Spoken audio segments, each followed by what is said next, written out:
Hi, today I thought we'd talk a little bit about speed work because everybody always wants to be faster and they say, well, to be faster, I'm going to have to do some speed work. And there, of course, there is truth in that.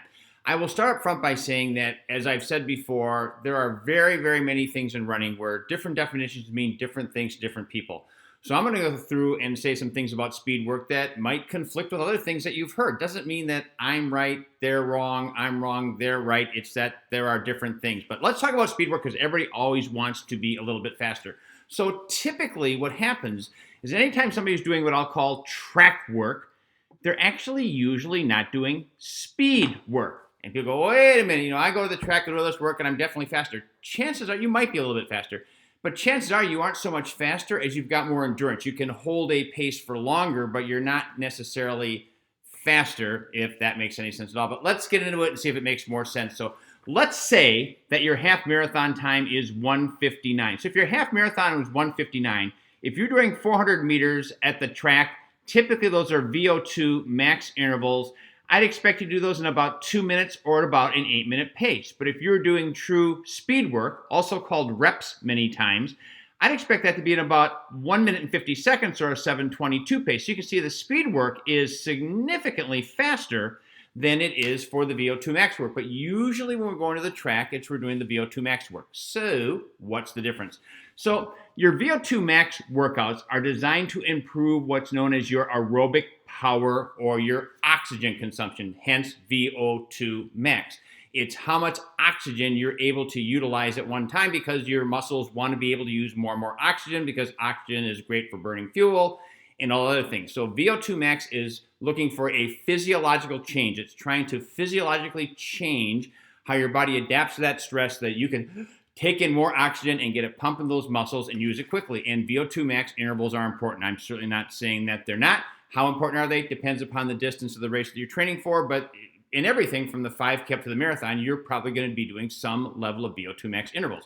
You should probably also be doing some speed work. Here's where it's different. So speed work, also rep work, your purpose there is to improve your speed and your running economy because you are running at a speed that you typically don't run at in most distance running because that pace is usually like your mile pace or even a little bit faster. And you don't do much of that running unless you're into those distances.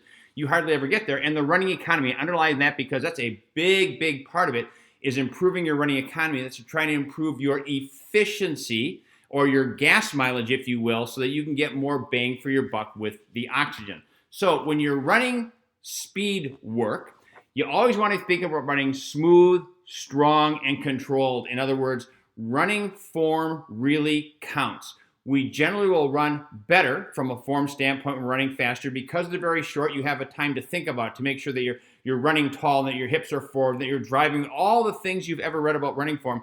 But at the same time, it needs to be very smooth.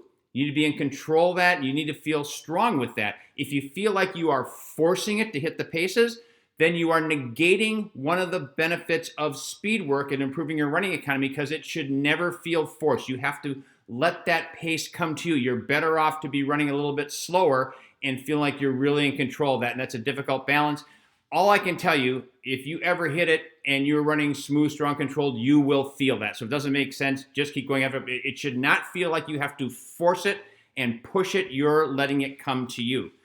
You also have very long recoveries with speed work or repetition work, typically 2 to 3 times the length of time that you were just running.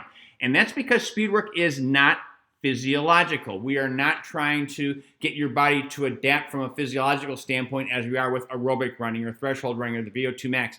This is about improving your running economy. Therefore, if you had to take 5 times the rest in between, don't care. This is not about building any type of endurance where you can pound out the next one, and do better and better because they're closer and closer together. That is not the idea. The idea is for the first one and the 10th one, whatever you do, is to be run very, very well, very, very strong, strong control. You should not feel drained at all. That's why if you want to go to real speed work, if you ever go and watch people training for sprint work, where they're doing like the 100-meter sprint or something, their recovery is crazy long. Why? Because what they're really trying to do is improve the running economy, and all they can do is screw it up by not resting enough. So you're going to do speed work most weeks. Strides count. That is probably the single biggest way that most people get some speed work in is with strides. And if you think about it, strides usually are about 20 seconds of fast running, followed by about 40 seconds or even a minute of jogging. Again, 2 to 3 times the recovery. Always smooth, strong, controlled. If you're out the track, it might be something like 8 by 200,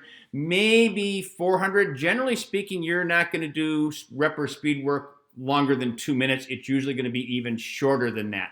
But most weeks, you're probably going to do some of it, most likely in strides, again, depending upon the distance that you're training for. So as I said before, when you do the VO2 max, it does help with your endurance. And there's a difference between speed and endurance. Most people, what they want to do is not only get faster, what they really want to do, though, is hold a faster pace for longer. And that's where a lot of the aerobic work and your tempo work and your steady state work and your VO2 max intervals all pull together. But you put a sprinkling of the speed work in there too, because that helps improve your running economy and that will help you run faster.